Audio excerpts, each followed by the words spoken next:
Why, hello there. Good to see you again. And hello from Houston, by the way. Here we are, Houston, Texas, at the Texas Card House. Technically spring, damn near Houston though. About 20 minutes north of downtown. We're gonna be in the mix today. We're playing 5-5 no limit Texas Hold'em uncapped here in Houston at the Texas Card House. I've definitely been on the grind lately, and I haven't been making videos about it. Sort of been throwing it back to my pre-vlog days of just being on the grind, and I've also been in the lab a little bit. What I mean by the lab is I've actually been doing some poker study, trying to learn a new trick or two. In a previous video, I said I was a little bit over the 2-5 and 5-10 scene in Las Vegas, but it's been pretty nice to just be in Vegas post WSOP, and with a ton of travel coming up on my plate starting today, going so many places. We'll be here in Houston for a couple days, then off to Los Angeles, then running up Reno, then a pretty much endless string of different games and different trips to different states, capped off by a trip to London in January. A lot more about that much later, but in the meantime, it's been pretty nice to just be in Las Vegas and play some poker, be on the grind, as well as hit the books. I'm definitely going to be doing some experimentation with the newfound knowledge that I've been taking in, and it's interesting when you learn things in poker. It's not one of those things where you just all of a sudden know it and then everything works out.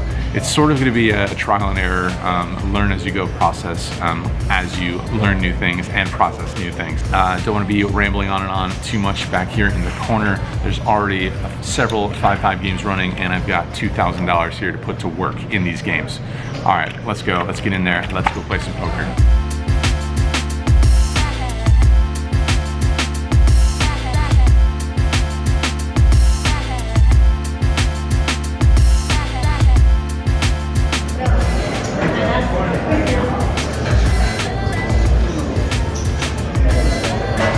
All right, guys, some hands to jump into here from early trading. In this first hand, there was a straddle on and a limper from early position, and we looked down at 5-4 hearts in late position. Marginal, but I think worthy of an isolation raise, especially in a meetup game, so I make it $45 to go. The straddler and the limper make the call. Three-way to a flop of 5-3-3 with 2 clubs. Action checks over to me, and I go ahead and bet $65. The straddler calls, and the limper puts in a check raise. Makes it $180, so not a big check raise, but a check raise nonetheless.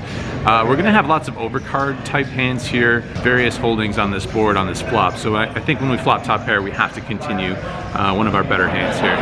Of course, we'll have some overpairs as well. Not too many threes, I don't think, but how many threes will the limper have as well?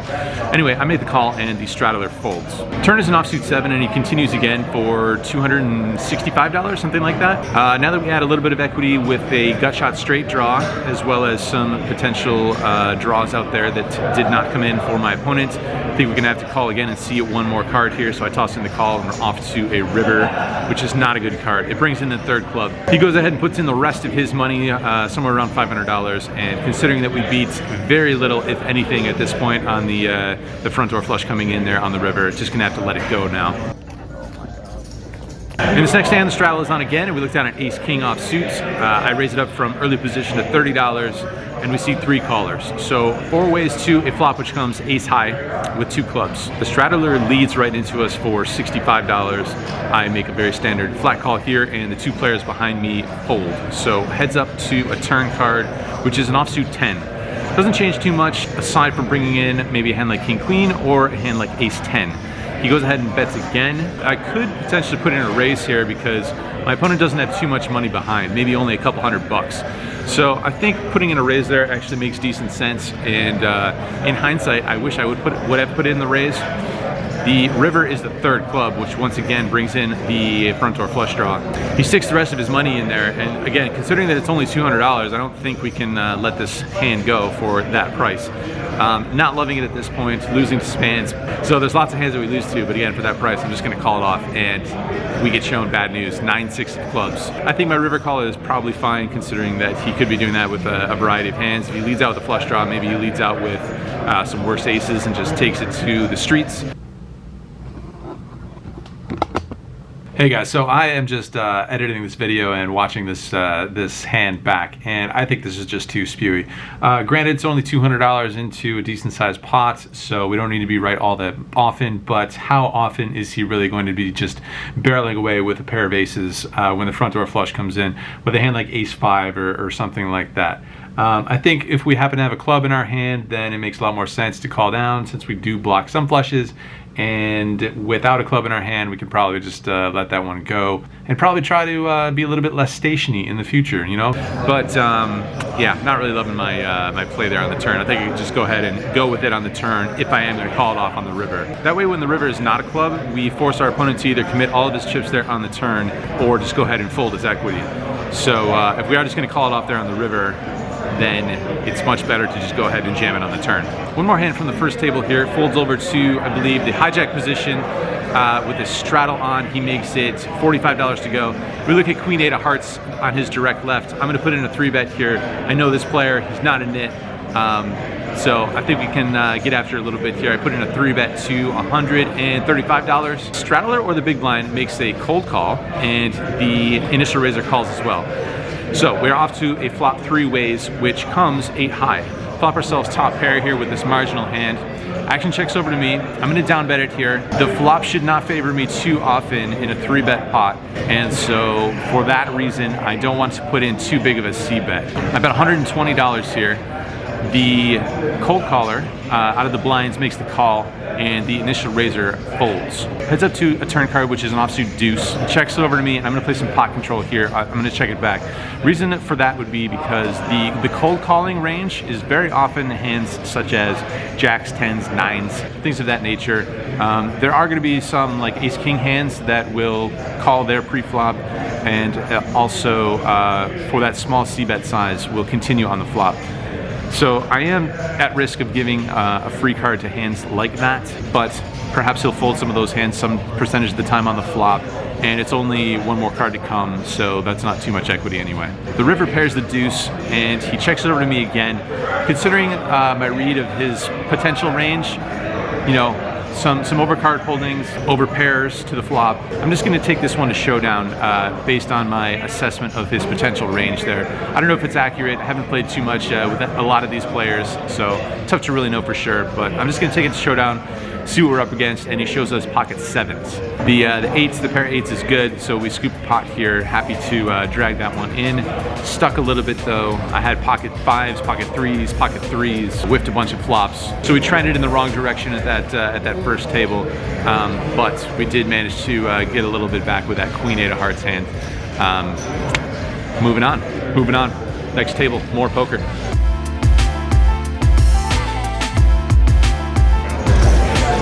Cheers, buddy. Cheers, man. My man, Bo, got me a beverage. There you go. Cheers.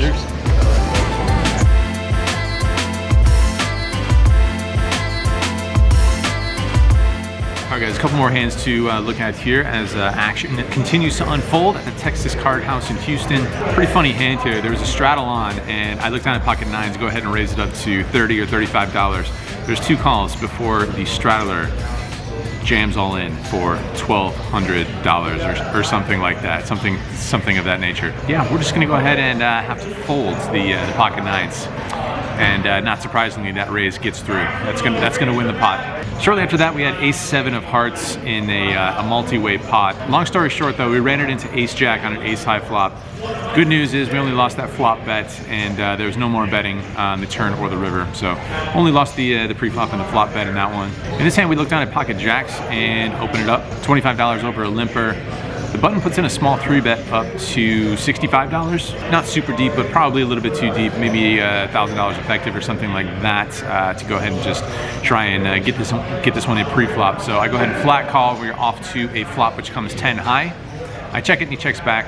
Turn is a 7, so we add a straight draw. I go ahead and feel confident with a $85 bet, and my opponent folds. In this next hand, we have pocket 7s in a 3-way pot. The flop comes jack 6 deuce. The initial raiser checks, I check, and the player on the button puts out a bet. The initial raiser calls. I'm gonna call here. The player on the button could be betting a wider range of hands than one that would just have us beat here. I don't think he's only gonna be betting jacks or better. He could bet a hand like the 6, maybe even some smaller pairs, and as well as some bluffs there too. So I'm gonna call this one, see a turn card. We check to the button again, he puts out another bet, but this time the initial raiser just go ahead and rams it all in there. Can't do too much here with pocket sevens. I fold, the player on the button folds pretty quickly, and the initial raiser shows pocket aces. In this next hand, the under the gun player limps in before we look down at pocket threes in late position. I'm gonna go ahead and raise it up to $25. Only the under the gun limper calls. Flop comes ace 10 for rainbow. He checks it over to us, and even though it's a little bit tough to improve with our pocket threes, this flop should be very good for our range, ace high versus an under the gun limp caller. So I'm gonna go ahead and start barreling here and continue to barrel, assuming the texture of the board doesn't change too much. I down bet it to $20 and he makes the call. Turn is the deuce of clubs, which adds a backdoor flush draw and should be pretty good. We still should have a pretty solid range advantage here. So when he checks it over to me, I'm going to ramp it up here, ramp up the aggression and the bet size and make it $125. My opponent does not give up though. He makes the call once again. River's a very bad card. It's another ace. So when he checks it over to me, I think it's time to just give up because it's very unlikely that he's going to be folding an ace, and there's some percentage of the time where we're going to be good. Maybe he check called the flop with like king, queen of clubs, something like that, where pocket threes are actually the best hand here. I'm going to check it back, and turns out we do not have the best hand versus queen 10 off suit. Non-believing, it's tough to make a pair, you know, so can't get the job done there versus a flop second pair. So not too much going my way thus far in the meetup game here at the Texas Card House. Looking to find a hand, looking to make a good hand, and that actually is exactly what happens shortly after. There's a raise in early position and a 3-bet in middle position before we're looking down at 2 black aces. We're on the button here, and the pot has already been 3-bet, which is a beautiful sight when you have pocket aces, of course. So we're gonna go ahead and raise this up once again. On the button, it's even better. We don't necessarily need to have such a nutted hand. Our opponents could very well be disbelieving. So we're gonna go ahead and 4-bet this to $275. The initial raiser folds, and the 3-better puts in yet another raise. This time up to $600. Beyond the 600, there's maybe another 800 or 900 to play. I think this is a great situation to put in the trap here. We're not going to be too worried about too many flops. There's going to be more favorable flops than non-favorable flops for us, and we want to try and have some traps in this spot, some flatting range, I would imagine. So I go ahead and flat call, and we're off to see a flop, which comes King Jack 9 with 2 diamonds. Not exactly the ideal flop. We're now, of course, losing to pocket kings and pocket jacks. Wouldn't expect Queen 10 to be in there too often. Maybe pocket 9s, but wouldn't expect a 5-bet from that hand too often either. But the pocket, having that king on the board, obviously not the most welcome sight. My opponent does put out another bet, somewhere in the neighborhood of $300. So I count down my stack, I think, for a little while before deciding whether or not it's better to just go ahead and jam it all in there, or to keep the trap on and slow play this a little bit further. If he happens to have a hand like pocket queens, he does have some equity here. Of course, he can hit a queen or a 10. If he has a hand like ace king, that's pretty much crushed, but again, he still has some semblance of some equity there. So with the pot growing to this size and me only having maybe another $500 behind this $300 bet, I just decided to jam it all in there. If he happens to have some equity, no matter what it is, if he folds that equity, I don't consider that too much of a loss. If he happens to have the better hand, we're never going to get away from this situation, considering, again, there's only $500 behind. It's going to go in on the turn no matter what if we are behind, so I don't have to worry about that too much. And like I said, if he folds some equity, that seems like a decent situation to me as well. So my opponent goes into the tank and asks how much more it is and all that stuff before deciding on a fold. So we're going to scoop a pretty good sized pot there.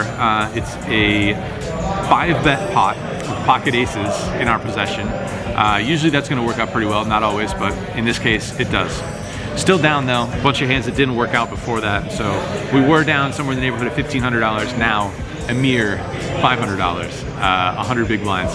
Games play pretty big in Texas, you know, lots of straddling going on in this 5-5 game, and it's, you can buy in up to the biggest stack now. Originally capped at 2K, now buy in up to the biggest stack, so lots of time left. It's about 9 o'clock now, still here, still on the grind.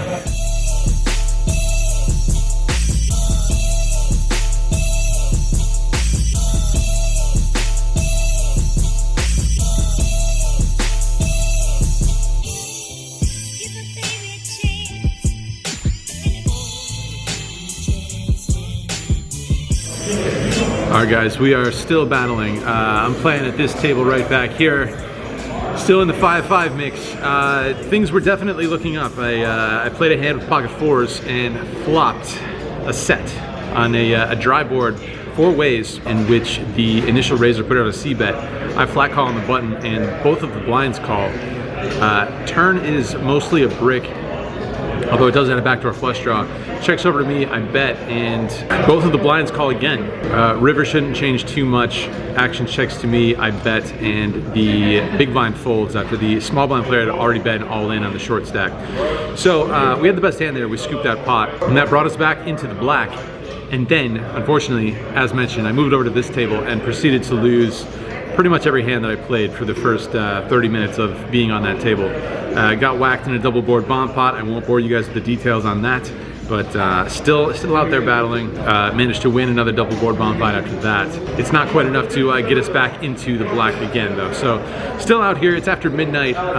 Still mixing it up with these guys. Still several games going here, which is good to see. I'm gonna keep playing. I'm definitely a little bit on the tired side, but I've been more tired. My eyes have been more red. Still feeling relatively sharp, even though I've only had 2 glasses of red wine.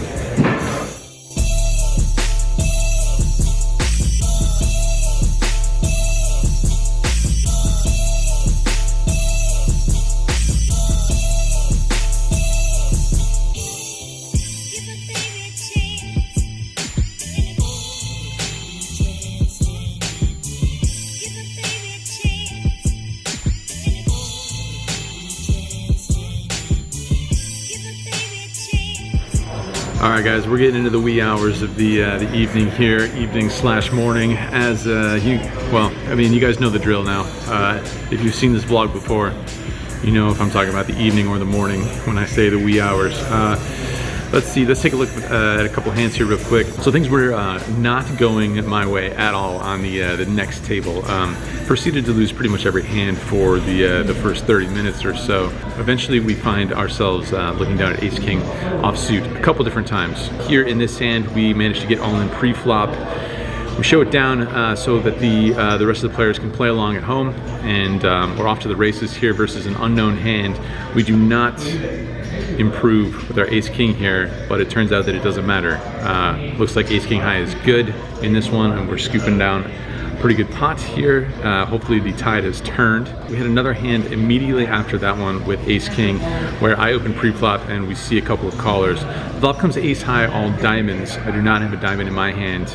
Action checks over to me and I c-bet it. Player in the middle calls, and the player on my right jams all in for 400 and some odd dollars. Not in love with it, considering we could be drawing damn near dead, but also just gonna have to go with it because there's so many hands that could have a diamond for the semi-bluff. So I call it off and the other player folds. We're off to the races versus King 6 offsuit with a King of Diamonds. The board runs out clean for us though. So things are looking up over here on this table. Interesting hand after that, where I open up pocket 3s from early position to $20. The player on my immediate left calls before the big blind puts in a 3-bet, this time to the tune of $95, I believe. I'm gonna go ahead and flat call here. We're getting reasonable implied odds, being deep enough, and the player on my left calls too. So 3 ways to a flop in which we whiff city. However, the action checks all the way through on the ace high flop. The turn is a favorable one for our hand. It's the 3 of hearts. So we have the bottom set now, and after the 3-better checks it over to us, definitely gonna bet now. I bet about 160 or 165. The player on my left puts in a raise. He raises it up to, I believe, $415. The player in the big blind folds and it's back to us. He's got about $500 behind this raise, so it's an interesting spot. It's kind of similar to the spot that came up previously in this session, where if he has a semi-bluff hand, if he's got a flush draw, then we don't want him to be able to see the river without committing his entire stack, because that way when he misses on the river, we allow him to just check back and not pay the full price. So this time I am going to go ahead and set him all in. I raise all in and he pretty much snap calls. I ask if he's got a set, and he says no, so we are in the clear for now. As the dealer is in the progress of dealing the river card, my opponent asked me if I want to run it once or twice. However, I had already seen the river card as the dealer was dealing it, and it's the deuce of hearts. Once or twice. I just just saw is a deuce of hearts. So I'm gonna have to be honest and let him know that I have seen the river before we've officially decided whether we are gonna see one or two rivers, and unfortunately that deuce of hearts is a very bad card for us because my opponent has ace-8 of hearts. So pretty unfortunate there. Not getting the chance to run it twice. As you guys know, I usually do whatever the other person wants to do, and usually the person asking is inquiring about running it twice. So I don't know, who knows, maybe the second river would have also been a heart. The world will never know. What I do know is that we are losing this pot, which is pretty unfortunate because we're a pretty big favorite to scoop that one. And it would have been a nice spot to get us into the black healthily after those two ace-king hands, but wasn't to be, at least not yet. There was another hand where the straddle was on once again, and a late position raised to $50. I looked at a 9-10 of hearts out of the big blind, I believe. Not a great spot to, you know, flat call suited connector out of position. However, my opponent isn't super deep. I definitely want to play this hand. If I 3-bet this hand, it's not going to leave a ton of maneuverability, considering that my opponent isn't super deep. He's not super shallow either. If he was, I would probably just have to fold this hand. But he's got over 100 big blinds, but less than 200 big blinds. So I go ahead and toss it a call, and we are, I believe, going heads up to a flop, which comes 9-8-3 all clubs. I check it, and my opponent checks back. The turn is another 9, so now I feel very comfortable, assuming I have the best hand here. I'm gonna go ahead and lead out for somewhere around $100, maybe a little less, maybe closer to $80, and my opponent makes the call. The river is another favorable card for us. It's another 9, so as usual, we're making quads here on this vlog, this very vlog, and I'm gonna go ahead and size up here because what could we have here? We could have some busted draws, or we could have quads.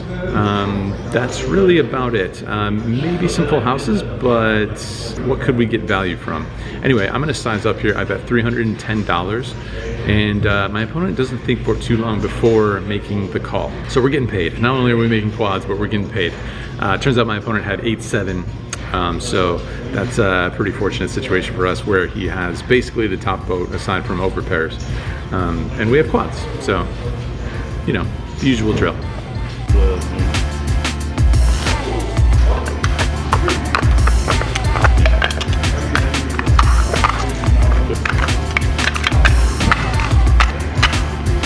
All right, guys, it's gonna be a wrap here from the Texas Card House in Houston. Pretty fun game. We had a great group of people over here, as always, in the meetup game today. First time here in Houston playing some cards, so happy to report that the first time that I played was a good result. We booked a win. We got into this game for a pretty hefty amount for a 5-5 game. We were in for $3,000. I started in for $2,000 and I added $1,000 when things were not going well earlier on.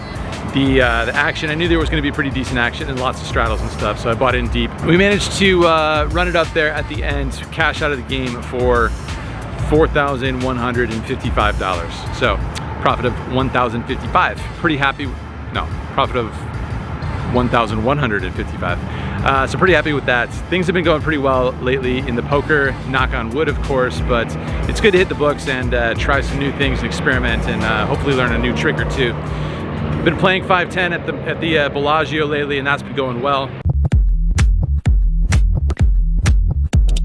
Gonna be on the road a lot. The next video will probably be from Hollywood Park Casino in Los Angeles. Next meetup game is happening out there on the 7th and 8th, which is next week, very soon. Signing off from here. Signing off here. It's what the hell time is it? It's 3:30. No, it's 4 in the morning. I started playing at 3:30 p.m. So just a casual 12-hour session here at the Texas Card House. Works out in the end. Onward.